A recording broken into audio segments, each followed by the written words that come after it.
And now we are going to discuss about graphical presentation of the data.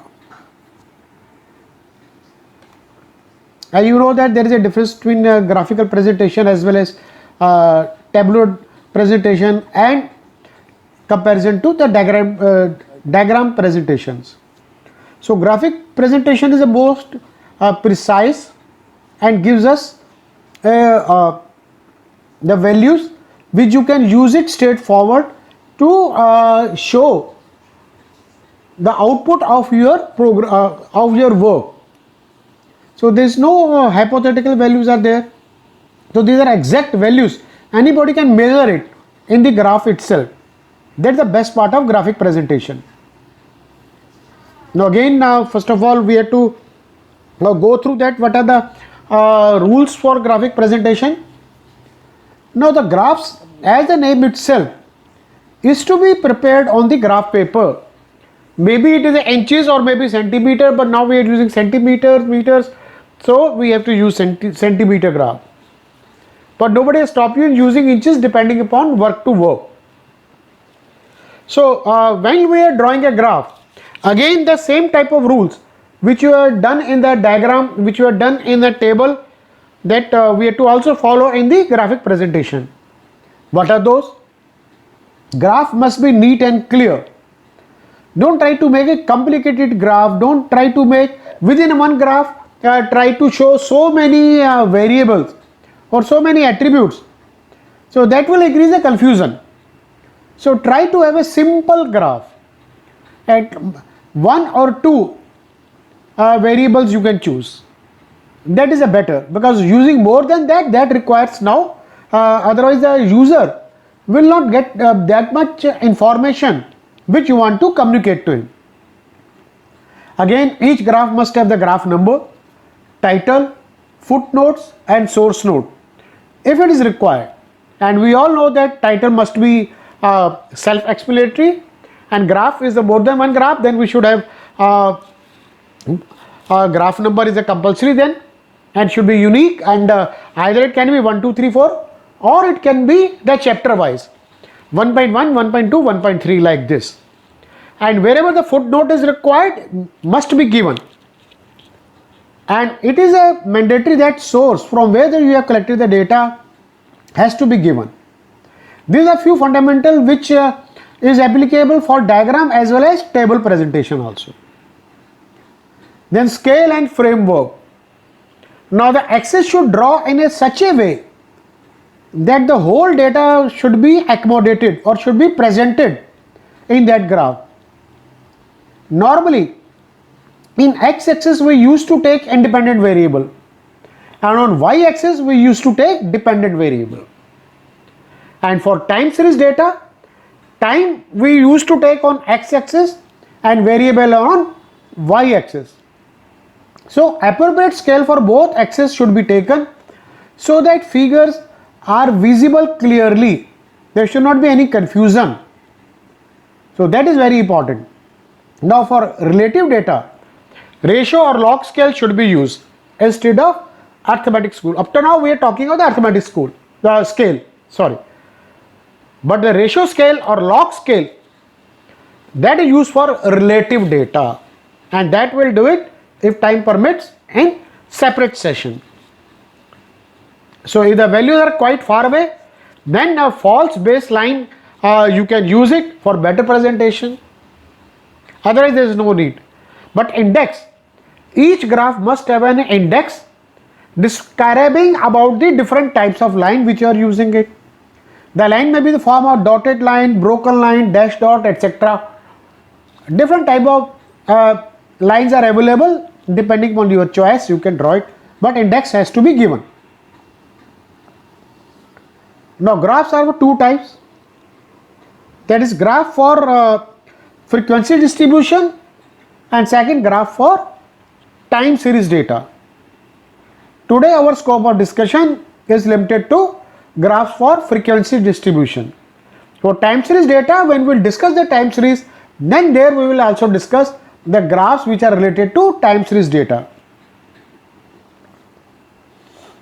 Now for frequency distribution, there are 4 types of graphs are there: histograms, frequency polygon, frequency curves, ogives or cumulative frequency curves. From the name itself it is very clear what are these type of graphs are. Let's go for the histogram. Now histogram normally we are using to present continuous frequency distribution, and if it is a discrete one then go to the bar diagram.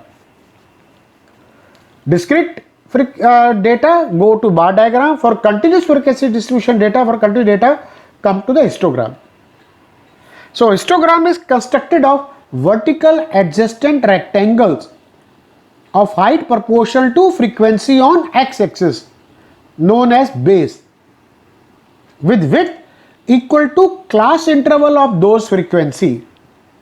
So width of that bar is equal to class intervals of those frequencies, and height is proportional to frequency. And in the case of group or discrete frequency distribution, convert them first of all into continuous frequency distribution first and then draw it. So either you present discrete frequency distribution into a bar diagram, or if you want to go into a histogram, then you have to convert into continuous frequency distribution. That conversion is very simple. It is not a big game into that. Like that, the data is available, that is the number of villages away from the state capital. So this data is available for us from the distance 9 to 9.5 kilometer, from 9 to 5 to 10 kilometer. So number of villages are provided from 9 kilometer distance to 14 kilometer distance. So this data we have to show in form of histogram, like this. Just see that here there is a gap between 0 to 9, otherwise all are equidistant: 9 to 9.5, 9.5 to 10, 10 to 10.5, 10.5 to 11. So it is a beginning, this we can say a break, but all are adjacent. And the top of the bar we have written the frequencies also, as we have seen in the bar diagram also.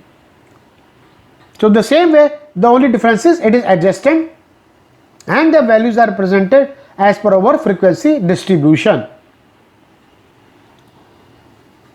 Now if there is an unequal class width, that is also possible. This example has the number of households having daily earning in rupees. Wages per day 10 rupees to 15 rupees, 15 to 20 rupees, 20 to 25, 25 to 30, 30 to 40. So class interval change. Then 40 to 60, further class interval change. Then 60 to 80, again class interval change. So size of class interval 5, 5, 5, 5, then 10, then 20, and then 20. And the frequencies are number of households under these categories: 10 to 15, 110, 15 to 20, 150, 20 to 25, 90, 25 to 30, 80, and 30 to 40, 100, 40 to 60, 120, and 60 to 80, 240.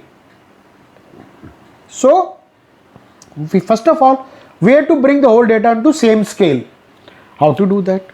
For that purposes we have to calculate the adjustment factor, that is equal to magnitude divided by lower class interval. Now this is the magnitude 10.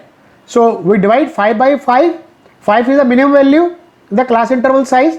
5 by 5 1, 5 by 5 1, 5 by 5 1, 5 by 5 1. Now this class interval is 10. So divide by 5. So adjustment factor comes out 2. So 20 divide by the lowest class interval. So adjustment factor comes out 4. And similarly again it is a 4. Now height of the rectangle which we are drawing, which we are going to draw it, that is frequency has to be divided by adjustment factor. So this is a frequency and these are the adjustment factor.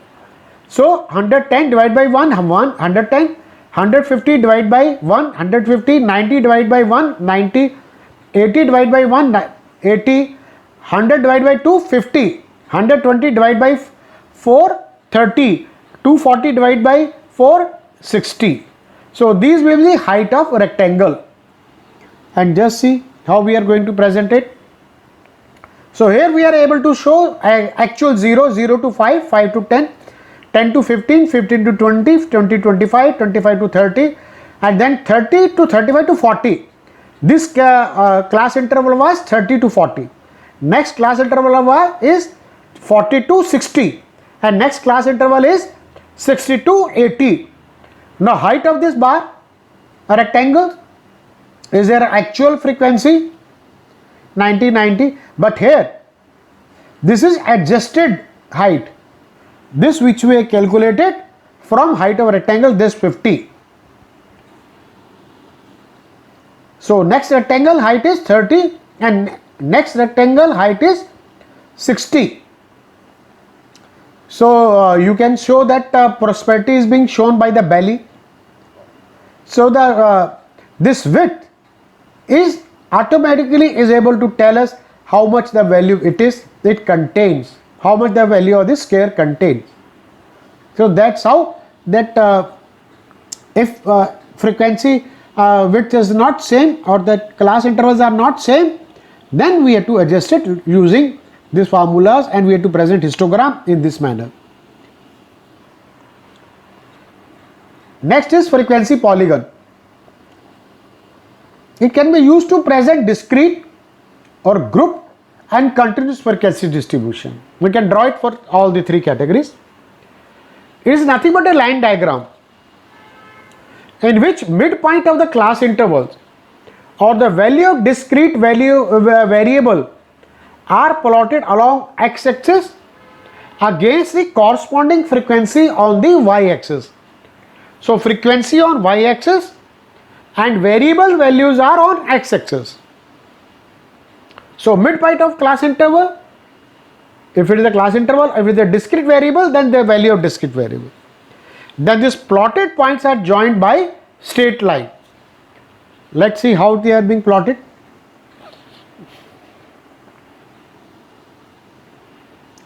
Now this frequency polygon is supposed to be closed one. So the first plotted point is joined with the midpoint of the dummy class preceding to the first class. So before first class we have to create a dummy class, so its midpoint has to be linked, and similarly the last point with the midpoint of dummy class succeeding the last class. So two dummy classes we have to create, one in the beginning and one in the last, so that the polygon, because being it is a polygon, so it has to be closed one. So it can also be drawn from histogram, nobody has stopped us. In that case, midpoint of top of the rectangles are joined together by straight line. Midpoints of the top of the rectangle, these are the top of the rectangle, midpoint like this, these are to be joined. So from the histogram we can also draw it. Like this data, we try to draw it. Milk produced in liters by cows and buffaloes in a village. So production is given in liters,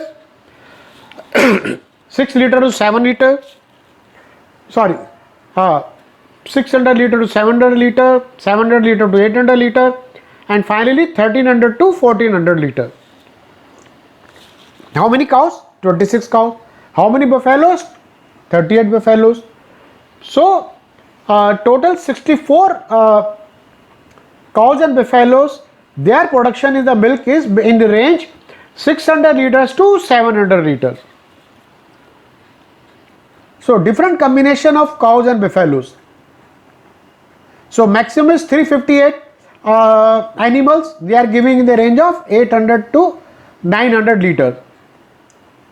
And here when the cows are increasing, 157 cows and 93 buffaloes, so it is 250. So as a number of animals are 250, so they are generating 1300 to 1400 liters of milk by that village. So there are different types of cows, different types of buffaloes. So each house or you can say each segment may be having different cows and combination of buffaloes. So that production of liter we are going to present in the form of frequency polygon. So 6 liter to 7 liter, then this point 6 liter to 7 point, and before that first point, and then last point. We are joining it. So frequency polygon we can present it. So this is number of cows and this is number of buffaloes. Sorry, these are no totals. Total is going on, and this is number of buffaloes and this is number of cows. So buffaloes productions are much higher than cows. So within that we can present it to that. Now frequency curve. Now frequency curve can be drawn in same way as of frequency polygon, with the difference that now points are joined by smooth or free end curve, not by the line. So it is not necessary that curve should pass through all points. If some point is beyond the boundary or beyond that range, so then there is no need to touch it. Let's see. Now number of tokens purchased by guest arriving in a function. 6 to 7 token, 10 guests. 7 to 8 tokens, 15 guests. 8 to 9 token, 30 guests. 9 to 10 token, 20 guests. And 5 guests has purchased a token from 10 to 11.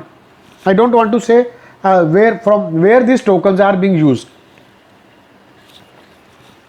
So smart people can estimate. So frequency curve is, we are drawing it into the free end curve. From 0 we started and then going into that purpose. Now types of frequency curve. There are different type of frequency curves are. Some are symmetrical curve, some are skewed curve, some are J-shaped curve, some are U-shaped curve, someone is bimodal or trimodal curve, or someone is sigmoid curve. So what are these type of curves are that we like to see it? Now this type of curve is known as symmetrical curve, like this.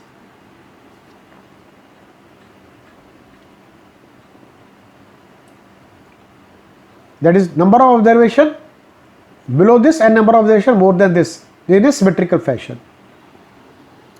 Then this is positively skewed curve, from positively going up and then going down. So it shows skewness. Then this is negatively skewed curve, going like this. Then J-shaped curve.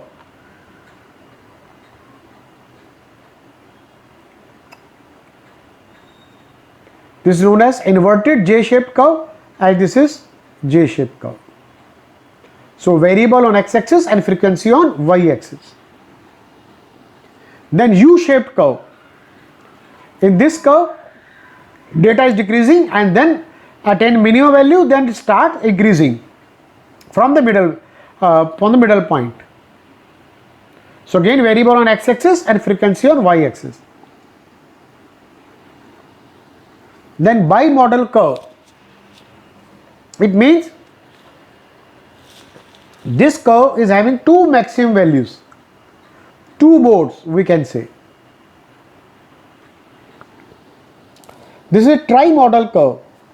So here there are three highest values, the same three highest values are same and 3, or this you can say it has a 3 modes. So it is known as trimodal curve. Then sigmoid curve. This curve is the form of a S.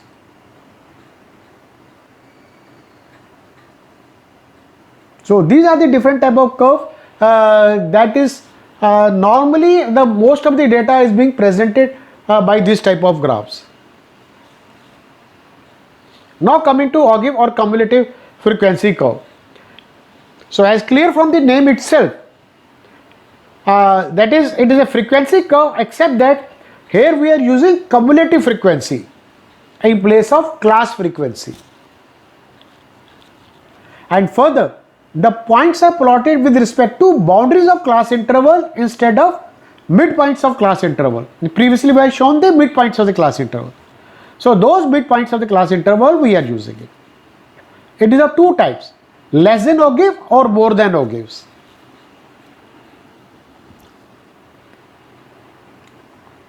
So in less than ogive, the points are plotted using less than cumulative frequency against the upper class boundary. Just note, against the upper class boundary of the class interval. And while in more than ogive, more than cumulative frequencies are used against the lower class interval, lower class boundary of the class interval. So these plotted points are joined with smooth or free end curve. That we can do that. Like, the example is, if class interval is 5 to 10, 10 to 15, 15 to 20, 20 to 25 like this, and frequency is 5 to 3, so then we have drawn the less than cumulative frequency and more than cumulative frequency like this. Now we plotted both of them. So less than cumulative frequency curve like this, and more than cumulative frequencies move this.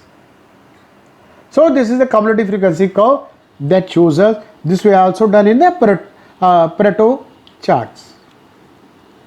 So that represented how many values are less than this or how many values are more than that. That's how this ogives are being presented. So finally we are able to cover our graphical presentation, and probably that the other log or the ratio charts, if time permits, that we will also discuss. Okay. Thank you very much. Thanks a lot for listening to me.